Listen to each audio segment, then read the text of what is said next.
Hey friends, welcome back to self is academy. Be your better self. मेरी पुरानी किसी video में आप में से किसी ने एक कमेंट लिखा था कि जब आप मॉक अटेम्प्ट करते हैं, मतलब कि आप नॉर्मली जब आप पेपर देते हैं, क्वेश्चन सॉल्व करते हैं तो आप इजीली कर पाते हैं, लेकिन मॉक में प्रेशर होता है, तो वो उस पैनिक, उस प्रेशर को कैसे ओवरकम करें। ठीक है भाई, सबसे पहले तो आपको फसाद की जड़ ढूंढने की जरूरत है। रूट कॉज ढूंढो कि क्या ऐसी प्रॉब्लम है, किस वजह से वो प्रेशर होता है। क्या वो प्रेशर इस वजह से होता है कि आप देखते हो अपने पैलेट पे कि भैया मेरे इतने सारे क्वेश्चंस रह गए हैं, अभी तो इतने सारे क्वेश्चंस करने हैं। या वो प्रेशर इस वजह से होता है कि दिमाग में कॉन्स्टेंटली चलता रहता है, इतने नंबर चाहिए, इतने नंबर चाहिए। बहुत सारी चीज़ें होती है ना प्रेशर क्रिएट करने के लिए। तो आप पहले तो ये सोचो, ये रीज़न समझने की कोशिश करो कि जब आप मॉक दे रहे थे, मॉक देते वक्त दिमाग में क्या चल रहा था। क्या आपका दिमाग उस मोमेंट पे उस क्वेश्चन पे था, या आपका दिमाग चेज कर रहा था कि मुझे इतने नंबर चाहिए, इतने मार्क्स चाहिए, जल्दी कर, अभी तो बहुत सारा रहता है। ये सारी चीजें दिमाग में चल रही थी। अगर ऐसा है तो आपको सबसे पहले वो ओवरकम करने की जरूरत है, राइट। सबका अपना अपना प्रेशर का, किसी का पर्सनालिटी, देखो ये this is all personality trait, personality के इश्यूज होते हैं। अगर हम हमारे रियल लाइफ में बहुत जल्दी एजिटेटेड हो जाते हैं तो वो हमारा पेपर में भी रिफ्लेक्ट करेगा। अगर हम हमारी रियल लाइफ में थोड़े पेशेंट हैं, थोड़े काम कंपोज्ड हैं, तो हम पेपर में भी क्वेश्चन उस मोमेंट पर उस क्वेश्चन पे रहेंगे कंपैरेटिवली। हम जो थोड़ा एजिटेटेड बंदा है, कामनेस वाला बंदा उस मोमेंट पर उस क्वेश्चन पे थोड़ा बेटर तरीके से स्टे कर पाएगा, हैंडल कर पाएगा। ठीक है, तो आपको वो सारे ट्रेट्स अपनी पर्सनालिटी में डेवलप करने पड़ेंगे अगर आप चाहते हो कि मॉक में वो सारी चीजें ना हो। कुछ तो ये सारी चीजें हैं जो आपको ध्यान देनी चाहिए, जो आपको अपना पहले रूट कॉज ढूंढिए एंड डू नॉट थिंक कि यार इस वजह से कोई थोड़ी ना, मेरा चेंज करने से मेरे मॉक में नंबर बढ़ जाएंगे।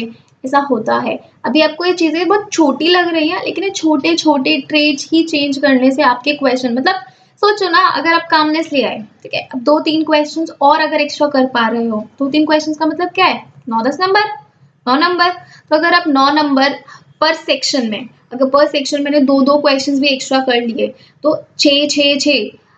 18 नंबर तो मेरे ऐसे ही बढ़ गए। तो 18 नंबर के हलवा है, आपको लगता नहीं है? अभी तक अगर आपने इतने मॉक्स दे दिए हैं तो आपको पता नहीं एक एक नंबर से परसेंटाइल ऊपर नीचे कितनी होती है। तो 18 मार्क्स अगर आपके ट्रेट से बढ़ रहे हैं तो डोंट यू थिंक वो ट्रेट को थोड़ी इंपॉर्टेंस देनी चाहिए। ट्रस्ट मी, ऐसा होता है। आई हैव सीन पीपल इस सब ट्रांजिशन से जाते हुए एंड चेंजेस इन देम। तो डू नॉट थिंक कि इसकी वजह से आपके मार्क्स में इंक्रीमेंट नहीं होगा। ठीक है, apart from this what I suggest you, जो मैं जनरली करती हूँ कि when ever I feel pressure, तो मुझे मतलब क्या होता है, प्रेशर का एक रीजन ये भी होता है कि यार मान लीजिए कि मेरा वर्बल सेक्शन खराब हो गया फॉर एग्जांपल, ठीक है, और मेरा एलआर सेक्शन आया। तो एलआर आते हुए ना दिमाग में ऐसा तो है नहीं कि हम फटाफट से स्विच कर लेते हैं। दिमाग में जब पेपर खराब चला जाता है, दिमाग में रहता है कि शिट यार मेरा वर्बल खराब हो गया, शिट मैंने वर्बल खराब कर दिया। अब वो वर्बल खराब हो गया, उसके चक्कर में हम एलआर पे भी फोकस नहीं कर पाते, या मतलब जो भी नेक्स्ट सेक्शन है उस पर फोकस नहीं कर पाते। तो आपको पहले तो वो चीज़ ओवरकम करनी पड़ेगी, अपने आप को बार बार समझाना पड़ेगा, प्रैक्टिस करनी पड़ेगी इस चीज़ की कि अगर कोई आपकी चीज खराब हो गई है, वो सेक्शन, जो सेक्शन खराब हुआ है वो सेक्शन को उसी सेक्शन तक छोड़ कर आओ।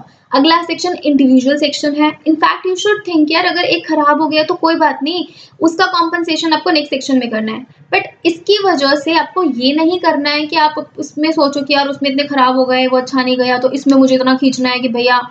अटेम्प्ट कभी भी चीज मत करो। आई ऑलवेज सजेस्ट आपके अटेम्प्ट हाई होने चाहिए, not at the cost of accuracy. अगर आप इतने सारे क्वेश्चंस कर रहे हो और आपकी एक्यूरेसी खराब है, उसका कोई फायदा नहीं है। इससे बेटर है कम क्वेश्चंस कीजिए लेकिन हाई एक्यूरेसी रखिए। ठीक है, तो अगर आपका एक सेक्शन खराब चला भी गया है तो दूसरे वाले सेक्शन में ऐसे ही अंधाधुन अटेम्प्ट मत बढ़ाइए। आई हैव सीन स्टूडेंट्स, वो क्या करते हैं कि उनका अगर एक सेक्शन खराब हो गया है तो दूसरे वाले सेक्शन में इनफैक्ट वो सॉल्व भी नहीं करते हैं पूरा, एंड सिर्फ मार्क कर देते हैं, क्योंकि वो अंदर से इतने डरे हुए होते हैं उस टाइम पे कि यार शिट मेरा एक सेक्शन तो खराब हो ही गया, दूसरे वाले में क्या पता कुछ तुक्का लग जाए। ऐसा नहीं करना है आपको। स्पेशली वर्बल में जरूर करते हैं, बिना आरसी पढ़े हुए पूरा मार दिया, कुछ भी मार दूं, या पूरा टाइम निकल गया है, कुछ नहीं करा है, कुछ तो मार्क करूं, लगे तो सही कि कुछ किया है। बिना पढ़े मत कीजिएगा, तुक्के मत मारिएगा। टीटा क्वेश्चन में आप मार सकते हो, वहां पे लग गया तो लग गया, लेकिन एमसीक्यूज में बिना पढ़े, बिना समझे, बिना सॉल्व किए मत कीजिएगा। ऐसे वो आपको ले डूबेगा। एक आधा मॉक में जरूर लग सकता है आपको कि बाई चांस तुक्के लग गए हो तो आपको लगे कि मेरे तुक्के भी लग जाते हैं, बट डी डे पे ना आपके अंदर से हिम्मत आएगी वो सब करने की, क्योंकि मौका अगर गया तो अगले साल मौका मिलेगा आपको, ठीक है? ना ही ऐसा करना चाहिए, ठीक है? तो उस मोमेंट पे, उस क्वेश्चन पे रहिए आप, प्रेशर में मत आइए। थोड़ा लगता है तो व्हाट आई डू इज, थोड़ी देर के लिए, वो 30 सेकेंड्स 20 सेकेंड्स के लिए I just close my eyes, take a deep breath and मैं अपने आपको कामने से थोड़ा समझाती हूँ कि इट्स ओके, खराब हो गया, what is gone, now focus on this one, ठीक है? मेरे हाथ में जो है अभी उस पर ही काम किया जा सकता है। तो आप भी थोड़ा ये ट्राई कर सकते हैं। आंख बंद कीजिए, सांस लीजिए लंबी गहरी सी, एंड देखिए कि हो जाएगा, ठीक है? और अगर ज़्यादा भार हो रहा है तो 10-10 सेकेंड के लिए बीच में सांस ले लो। प्लस आप ये भी कर सकते हैं कि 1-2 घूँट बीच-बीच में पानी पीते रहिए। हमारे ब्रेन को पानी से ऑब्वियसली ऑक्सीजन मिलती है, ये तो हर कोई जानता ही है। तो वो पानी पीना बीच-बीच में ना, थोड़ा नॉट ज़्यादा, 1 आधा घूँट, 1-1 घूँट पी लिया 5-6 क्वेश्चंस के बाद, तो थोड़ी कामनेस मेंटेन रहती है, ठीक है? This really works. तीसरा एक चीज़ और कर सकते हैं, थोड़ा-सा सुनने में वियर्ड लगेगा, अजीब-सा है, बट एक्चुअली इट वर्क्स, ठीक है? आप अभी ट्राई करके देखिए। मतलब normally if you are sitting like this, अभी आप अगर आप ऐसे बैठे हुए हैं, तो आपके दिमाग में बहुत सीरियस से एक्सप्रेशंस हैं, सीरियस से थॉट्स हैं, एंड थोड़ा सा टेंस सा फील होता है, but the moment you smile, मतलब नॉर्मली हा करके हंसने की जरूरत नहीं है इसके लिए, ठीक है? नॉर्मली अगर आप स्माइल भी करते हैं, तो जैसे ही आप जो स्माइल, आपकी ना फेशियल मसल से आपकी मसल्स, ब्रेन की मसल्स रिलेटेड होती हैं, ठीक है? तो आप जैसे स्माइल करते हो तो सारा प्रेशर एक रिलीज सा होता है। करके देखो अभी, हल्का सा स्माइल करोगे ना, तो ऐसा लगेगा कि जैसे किसी ने दिमाग पे से हल्का सा छोटा बड़ा जिसका जो भी पत्थर रखा होता है वो उतर गया है, ठीक है? तो यू फील अ बिट लाइटन। आप ऐसा मॉक के टाइम पे भी कर सकते हो, तो आपको थोड़ा सा लगेगा कि इट्स ओके, कोई बात नहीं, करेंगे। एंड ऑब्वियसली बात है, एक मॉक 2 3 4 5 में नहीं आती, प्रैक्टिस करनी पड़ेगी, हर चीज़ के लिए आपको प्रैक्टिस करनी पड़ती है। एंड जो ट्रेट मेरी लाइफ, मेरी ज़िंदगी में 15-20 साल से मेरे अंदर घुसा पड़ा है, उसको निकालने और उसको इम्प्रूव करने में टाइम तो लगेगा। नॉर्मली यार, सुबह अगर मुझे जल्दी 5 बजे उठने की आदत डालनी है, उसके लिए 1 हफ्ता तो बेयर मिनिमम डालनी पड़ती है ना आदत, डेली रूटीन में लाना पड़ता है। तो एक आदत को, छोटी सी आदत को बदलने में या इम्प्रूव करने में बहुत टाइम लगता है, बिगड़ते वक्त देर नहीं लगती उसे, ठीक है? तो अगर आप अपने ट्रेट्स को बेटर बनाना चाहते हैं, इम्प्रूव करना चाहते हैं, तो you have to do consistent practice for it. 1 दिन 2 दिन 3 दिन से नहीं आएगा, but I can bet on it कि, वैसे मैं लगाती नहीं हूँ बेट्स, ठीक है?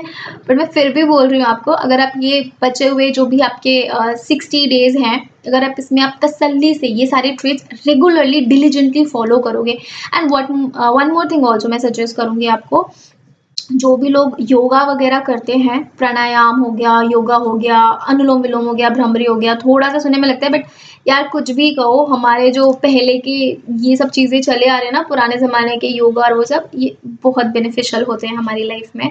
अगर आप थोड़ा बहुत भी करते हो ना ये वाली चीज़, तो उससे आपकी कॉन्सेंट्रेशन लेवल इम्प्रूव होता है, कामनेस भी आती है आपके अंदर।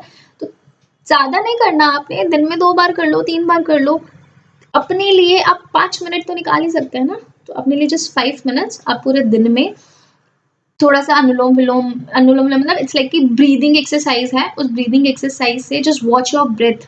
जब आप टेंशन में होते हो ना, तो आप कितनी शॉर्ट ब्रेथ लेते हो, व्हेन यू आर काम तो आपकी लॉन्ग ब्रेथ्स होती है, लॉन्ग ब्रेथ्स में आपका ब्रेन बेटर चलता है, उसको सोचने का टाइम लंबा मिलता है आपको, ठीक है? तो ये छोटी छोटी चीज़ें हैं जो I think you should work on it, and that will improve your score. This will reduce your pressure काफ़ी हद तक in the upcoming time. Not immediate effect नहीं देखने को मिलेगा आपको, but definitely till the D date diligently करोगे तो मिल जाएगा। तो व्हाट आई सजेस्टेड, मैं थोड़ा सम अप कर देती हूँ। आप थोड़ा सा अपना प्राणायाम वगैरह कीजिए, उस पर वर्क कीजिए, ठीक है? Watch what is the problem, root cause क्या है, उस चीज़ को समझने की कोशिश कीजिए, उस पर वर्क कीजिए। थोड़ा सा लंबी सी सांस लेकर के 20-30 सेकेंड के लिए आंखें बंद कर करके शांत करने की कोशिश कीजिए, एंड बीच बीच में पानी पी सकते हैं आप 1-2 sip, and smile a bit. Smile तो वैसे हमेशा ही करना चाहिए, नॉट ड्यूरिंग द एग्जाम, हमेशा ही खुश रहोगे तो टेंशन वैसे ही कम हो जाएगा, ठीक है? I hope this will help you, and all the very best for your exams. मिलते हैं अगली वीडियो में, till then keep pacing yourself, bye bye and take care.